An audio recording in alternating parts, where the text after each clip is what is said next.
जय हिंद दोस्तों, मैं आज आपके लिए बायोलॉजी का एक टॉपिक लेकर के आया हूं और इस टॉपिक को आज हम लोग समझने की कोशिश करेंगे। बने रहिएगा इस वीडियो में और स्किप मत कीजिएगा। हम आपके लिए हमेशा कुछ ना कुछ नया कोशिश करते रहते हैं और ये आपके लिए मेरा एक छोटा सा प्रयास है। ठीक है, आज हम लोग जिस टॉपिक के बारे में पढ़ रहे हैं वो बायोलॉजी का एक टॉपिक है और बायोलॉजी का जो पिता है यानी बायोलॉजी हम लोग हिंदी में उसको जीव विज्ञान कहते हैं और इसके जो फादर है वो है अरस्तु।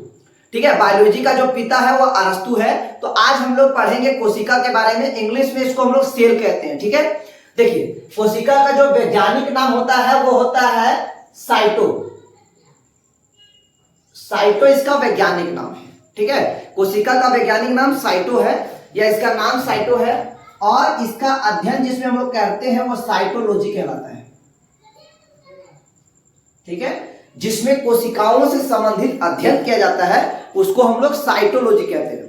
ठीक है, अब हम लोग कोशिका की खोज पे जब चलेंगे तो उससे पहले हम लोग समझते हैं कोशिका होता क्या है। ठीक है, देखिए कोशिका जो है इंग्लिश में इसको हम लोग सेल कहते हैं। जितने भी सजीव हैं इस धरती पे, जितने भी सजीव हैं वो कहीं नहीं तो कहीं नहीं जिस चीज से मिलकर बने हुए हैं उस चीज का नाम कोशिका है। यानी जितने भी जीव बने हैं वो कोशिका से मिलकर के बने हैं। एक सपोज आप उदाहरण ले लीजिए, जैसे हम लोग एक घर पे आते हैं, ठीक है, एक मकान पे आते हैं, एक इमारत पे आते हैं, तो हम लोग देखेंगे एक मकान जब बनती है तो अगर हम लोग ईंट बालू और सीमेंट को छोड़ दें तो उसकी सबसे छोटी चीज अगर हम लोग मापें तो ईंट होता है। ईंट को हम लोग जोड़ते हैं, जोड़ते जोड़ते उसको हम लोग जब जोड़ते हैं तो एक मकान की परिकल्पना की जाती है तो ईंट के द्वारा। उसी तरह हमारे शरीर में जितनी सारी कोशिकाएं होती है जब उनको हम लोग जोड़ते जाते हैं तो हमारे शरीर का पूरा निर्माण होता है। ठीक है, तो देखिए अब इसका जो खोज हुआ था, देखिए कोशिका का खोज एक अंग्रेज वैज्ञानिक रॉबर्ट हुक ने 1665 में किए थे। ठीक है,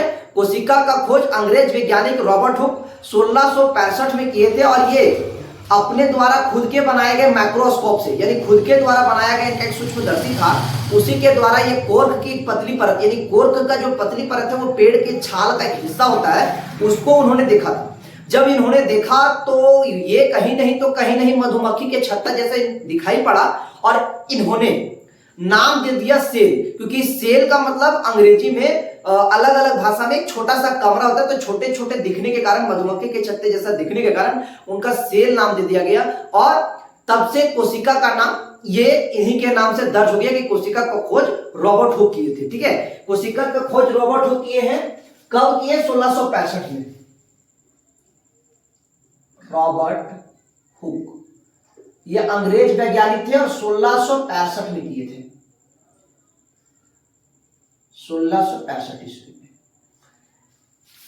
देखिए जो इसका सिद्धांत है, ठीक है, कोशिका का जो सिद्धांत है, इस सिद्धांत के बारे में एक वैज्ञानिक इनके पूरे सिद्धांत को लिखे हैं। उस वैज्ञानिक का नाम स्वान है। ठीक है, स्वान नामक वैज्ञानिक ने पूरी कोशिका के सिद्धांत के बारे में लिखे हैं। अब यहां पे हम लिखे सर्वप्रथम जीवित कोशिका। देखिए ये जो देखे थे रॉबर्ट हुक वो जीवित था नहीं था ये कंफर्म नहीं था, लेकिन बाद में एक वैज्ञानिक ने ये जीवित कोशिका को देखा। तो सबसे पहले जीवित कोशिका को जिसने देखा था सूक्ष्मदर्शी के द्वारा ये भी देखे थे, लेकिन उस समय डेवलप सूक्ष्मदर्शी को पहले मिल चुका था। ठीक है, ये खुद से नहीं बनाए थे, जैसे रॉबर्ट हुक जो किए थे उस टाइप से ये नहीं किए थे।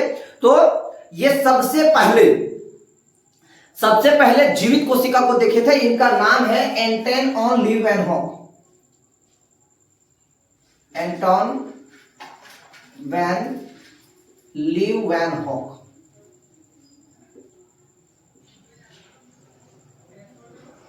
ये सबसे पहले जीवित कोशिका को देखे थे। ठीक है, जीवित कोशिका को सबसे पहले कौन देखे थे? तो एंटन ऑन लीवेनहॉक। अब सबसे छोटी कोशिका देखिए, सबसे छोटी कोशिका कौन सी कोशिका होती है?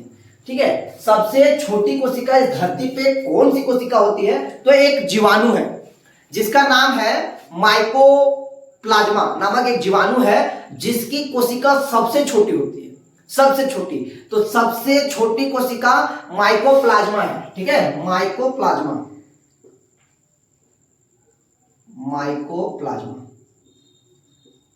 इसकी जो कोशिका है, ठीक है, कोशिका को हम लोग माइक्रोमीटर में मापते हैं, छोटा होता है इसलिए, और ये 0.1 माइक्रोमीटर है। ठीक है, यू इस टाइप से इधर खींच देंगे तो ये माइक्रोमीटर का साइज है, यानी 0.1 माइक्रोमीटर।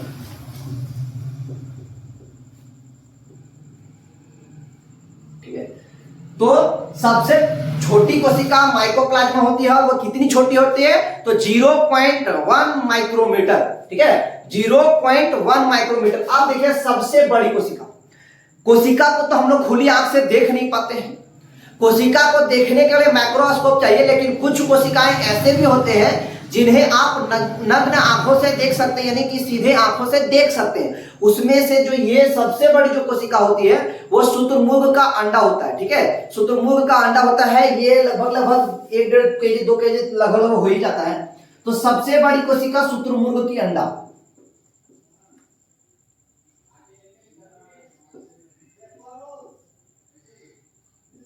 शुतुरमुर्ग की अंडा सबसे बड़ी, जिसे हम लोग खुली आंखों से देख सकते हैं। देखिए कोशिका के आधार पर जो जीव है, ठीक है, कोशिका के आधार पर जो जीव है वो 2 प्रकार के होते हैं। एक कोशिकीय जीव होते हैं और एक बहुकोशिकीय जीव होते हैं। तो एक कोशिकीय जीव जिनकी संरचना एक कोशिका से हुआ है, जैसे आपका कुछ बैक्टीरिया हो गए, फिर अमीबा हो गए, ये सब एक कोशिकीय जीव है। और बहुकोशिकीय जिनमें बहुत सारी कोशिकाएं होती हैं, 2 या 2 से ज्यादा कोशिका से मिलकर बनते हैं, उनको हम लोग बहुकोशिकीय कहते हैं, ठीक है। तो बहुकोशिकीय जीव में तो बहुत सारी कोशिकाएं हैं, लेकिन एक खास बात ध्यान देने वाला यह भी है कि जो बहुकोशिकीय जीव होते हैं उनकी कल्पना भी एक कोशिका से ही किया जाता है, यानी बहुकोशिकीय जीव भी शुरू एक ही कोशिका से बनते हैं, यानी जन्म से पहले जब वो गर्भ में होते हैं तब एक ही कोशिका से वो विकसित होते हैं, ठीक है। तो सबसे बड़ी कोशिका शुतुरमुर्ग का अंडा है और एक कोशिकीय भी है, क्योंकि एक कोशिका का होता है और बहुत बड़ा है और इसको हम लोग खुली आंखों से देख सकते हैं। देखिए अब सबसे लंबी कोशिका होती क्या है, तो सबसे लंबी कोशिका आपका हो गया न्यूरॉन, ठीक है। सबसे लंबी कोशिका न्यूरॉन जो 1 मीटर तक होता है, ठीक है। न्यूरॉन जो है ज्यादा आपका मस्तिष्क में होता है, ठीक है, न्यूरॉन ज्यादा मस्तिष्क में होता है। और यहां न्यूरॉन में जो कोशिका का जो विभाजन है, कोशिका का जो विभाजन है वो ना के बराबर होता है। आपको बताएंगे कि क्या होता है कोशिका विभाजन। देखिए अब मानव में सबसे छोटा कोशिका कौन है, ये तो सारे जीव में हम लोग कर लिए, सृष्टि पे जितने सारे जीव हैं उनमें बड़ा छोटा, लेकिन अगर मानव शरीर में बात करें तो मानव शरीर में जो पुरुष का शुक्राणु होता है वो सबसे छोटी कोशिका माना जाता है। मानव शरीर की सबसे छोटी कोशिका शुक्राणु और मानव शरीर की सबसे बड़ी कोशिका अंडाणु होता है।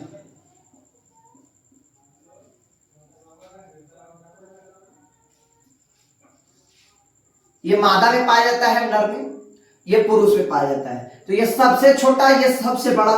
उसके बाद देखिए हम लोग कोशिका विभाजन को समझते हैं।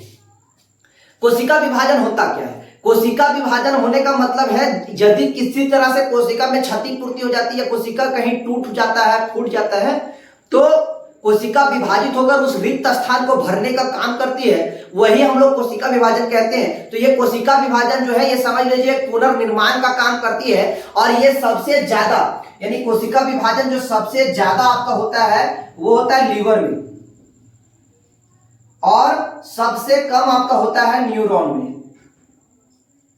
न्यूरॉन में कोशिका विभाजन सबसे कम होता है, ये ज्यादा मस्तिष्क में पाया जाता है। इसीलिए मस्तिष्क में जो चोट होती है वो ठीक नहीं होती, क्योंकि वहां कोशिका विभाजन आपका नहीं होता। अंदर तक आपका चोट चला गया, दिमाग में आपका चोट चला गया तो वो न्यूरॉन होता है, और वहां यदि आपका चोट चला गया वहां कोशिका विभाजन नहीं होता है, इसीलिए वो जल्दी खत्म नहीं होता, मैंने ठीक नहीं होता है, इंसान एक रोग से ग्रसित हो जाता है। इसीलिए आपको सेफ्टी के बहुत सारे सिद्धांत दिए जाते हैं, वाहन चलाते समय आपको हेलमेट वगैरह का भी सुझाव दिया जाता है। तो इसीलिए क्योंकि मस्तिष्क में जो न्यूरॉन आपका पाया जाता है उसमें जो है कोशिका विभाजन नहीं होता है, ठीक है। अब देखिए कोशिका से सारे जीव बने, यानी कोशिका हमारे शरीर की संरचनात्मक और क्रियात्मक इकाई है।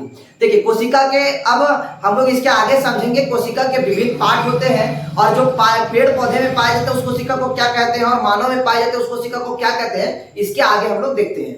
देखिए जो पेड़ पौधा में जान होता है उसको सबसे पहले जिस वैज्ञानिक ने बताया था उनका नाम था जगदीश चंद्र बोस। हम लोगों को ये सोचते थे कि पेड़ पौधे में जान नहीं होती, यानी पादपों में जान नहीं होता है, और इसको भी सिद्ध करके दिखाए थे, उस वैज्ञानिक का नाम जगदीश चंद्र बोस था, ठीक है। तो अब देखिए हम आपको भी बता रहे थे कि कोशिका से हम लोग कैसे बनते हैं। देखिए ईंट हम लोग का होता है, एक उदाहरण से हम लोग समझते हैं, जैसे हम लोगों के घर में ईंट होती है, ठीक है, घर बनने में सबसे छोटी चीज ईंट होती है, उसके बाद ईंट को जब हम लोग जोड़ जोड़ के हम लोग बनाते हैं दीवार, ठीक है, उसके बाद हम लोग को कमरा, उसके बाद हम लोग का घर बनता है, ठीक है। ठीक उसी प्रकार से सबसे छोटी चीज है ना, सबसे छोटा चीज होता है कोशिका। जब हम लोग दो या दो से ज्यादा कोशिका को मिला देते हैं तो उत्तक बनता है, यानी कोशिकाओं के मिलने से क्या बनता है, उत्तक यानी टिश्यू। जब उत्तक को मिला देते हैं तो अंग बनता है, ठीक है। जब दो या दो से ज्यादा उत्तक मिलते हैं तो अंग बनता है, और जब दो या दो से ज्यादा अंग को मिलाते हैं तो अंग तंत्र बनता है, और फिर अंग तंत्र को मिलाने से हमारा जीव का निर्माण होता है, यानी पूरी शरीर बनती है, जीव या शरीर। कोशिका के 3 घटक होते हैं, कोशिका झिल्ली, इसी को हम लोग प्लाज्मा झिल्ली भी कहते हैं। उसके बाद कोशिका द्रव्य और केंद्रक। देखिए जो जंतु में कोशिका पाया जाता है उसको हम लोग जंतु कोशिका कहते हैं, यानी जो, और जो पादपों में पाया जाता है, पेड़ पौधों में जो पाया जाता है उसको हम लोग पादप कोशिका कहते हैं, ठीक है। तो जंतु कोशिका में हम लोग कोशिका के बारे में समझते हैं, ठीक है। ड्रॉइड में बना दिए हैं। ये जो सबसे बाहरी आवरण है, जंतु कोशिका के सबसे बाहरी आवरण जो पतली झिल्ली के जैसा होती है उसको हम लोग कहते हैं ये कोशिका झिल्ली या प्लाज्मा झिल्ली, यानी जंतु कोशिका के सबसे बाहरी परत को हम लोग कहते हैं कोशिका झिल्ली, ठीक है। उसके बाद हम लोग कोशिका द्रव्य समझते हैं। देखिए यहां इसके झिल्ली के बाद बीचों बीच में एक केंद्रक होता है, यानी इसको हम लोग बीच वाला को केंद्रक कहते हैं, और इसके बीच में जो जगह, ये रिक्त स्थान जो आपको दिख रहा है, इसी को हम लोग कोशिका द्रव्य कहते हैं, यानी झिल्ली, कोशिका झिल्ली और केंद्रक के बीच में जितना भी भाग बच जाता है उसको हम लोग कोशिका द्रव्य कहते हैं। देखिए कोशिका द्रव्य के अंदर बहुत सारे अंगक होते हैं, बहुत सारे चीजें होते हैं, उनको हम लोग देखिए पादप कोशिका में भी ये होता है। पादप कोशिका में कोशिका झिल्ली के अतिरिक्त ऊपर से मजबूत सा पट्टा होता है कोशिका के ऊपर, इसको लोग बोलते हैं कोशिका भित्ति। तो ये मजबूत होता है पादपों में, ठीक है, कोशिका भित्ति, कोशिका भित्ति। ये कहां होता है, तो पादपों में होता है, पेड़ पौधों में होता है। और जंतु कोशिका में क्या होता है, कोशिका झिल्ली। इसमें भी केंद्रक होता है, लेकिन केंद्रक पूरे बीचों बीच में नहीं होता है, थोड़ा हट के होता है। अब इन दोनों में से जो पार्ट होते हैं उन पे हम लोग चर्चा करते हैं। देखिए ये कोशिका है और ये कोशिका द्रव्य में जो अंगक होते हैं उनका नाम हम लिखे हुए हैं, और ये बीच में आपका केंद्रक है। देखिए यहाँ पे भी हम बताए थे कि ये पादप कोशिका में जो पादप कोशिका भित्ति होता है, लेकिन यहाँ जंतु कोशिका के कुछ पार्ट तो भी इसमें हम लिख दिए हैं, तो हड़बड़ाने का सकता नहीं, आपको समझने लेके, ठीक है। यहाँ इसको मान के चलिए अभी कोशिका झिल्ली, ये तो पादप में होता है, कोशिका भित्ति जो थोड़ा मोटी होता है, क्योंकि पर्यावरण में विभिन्न परिवर्तन के कारण, ताप और दाब से संरक्षित कारण जो पौधे में कोशिका भित्ति पाई जाती है तो थोड़ी मोटी होती है, वो कोशिका को ज्यादा सुरक्षा प्रदान करती है जंतु कोशिका के अपेक्षा। देखिए अब प्लाज्मा झिल्ली जो है, इसको हम लोग अभी बोले थे कि कोशिका झिल्ली बोलते हैं, और इसको बोलते हैं हम लोग चयनात्मक पारगम्य झिल्ली। इसीलिए इसको चयनात्मक पारगम्य झिल्ली इसलिए कहा जाता है क्योंकि अपने अंदर आवश्यक चीजों को जाने देती है और अनावश्यक चीजों को रोकती है, यानी जो चीज इनके अंदर जाने से इनको नुकसान है या फिर कोई फायदा नहीं है, वैसे चीजों को ये अपने अंदर नहीं जाने देती। इसीलिए इसको हम लोग चयनात्मक पारगम्य झिल्ली भी कहते हैं, ठीक है। कोशिका झिल्ली को चयनात्मक पारगम्य झिल्ली क्यों कहते हैं, आपको समझ में आ गया। देखिए अब हम लोग समझते हैं माइटोकॉन्ड्रिया। माइटोकॉन्ड्रिया को हम लोग कोशिका का बिजली घर, पावर हाउस या फिर ऊर्जा संयंत्र के नाम से जानते हैं। माइटोकॉन्ड्रिया में एटीपी ऊर्जा जो होता है वो एटीपी के रूप में संरक्षित होता है। इसका फुल फॉर्म होता है एडिनोसिन ट्राइफॉस्फेट, ठीक है। इसका फुल फॉर्म होता है एडिनोसिन ट्राइफॉस्फेट, जो माइटोकॉन्ड्रिया में ऊर्जा गृह या इसको ऊर्जा घर, ऊर्जा संयंत्र, पावर हाउस, बिजली घर कुछ भी कह सकते हैं, ठीक है। ये माइटोकॉन्ड्रिया हो गया। अब देखिए हम लोग केंद्रक को समझ लेते हैं। अब आपको बताए थे कि केंद्रक जो है इसका खोज 1821 में हुआ था, और इसका खोज रॉबर्ट ब्राउन नामक वैज्ञानिक ने किया था। पादप में जो ये केंद्रक जो होता है वो थोड़ा हट के होता है, और जो जंतुओं में जो ये केंद्रक होता है वो थोड़ा बीच पे होता है, ठीक है। उसके बाद हम लोग लाइसोसोम को समझते हैं। देखिए लाइसोसोम जो है वो कोशिका के अंदर, ये सब कोशिका अंगक है, यानी कोशिका द्रव्य में होते हैं। लाइसोसोम जो है ये, इसमें एक बहुत खतरनाक एंजाइम पाया जाता है।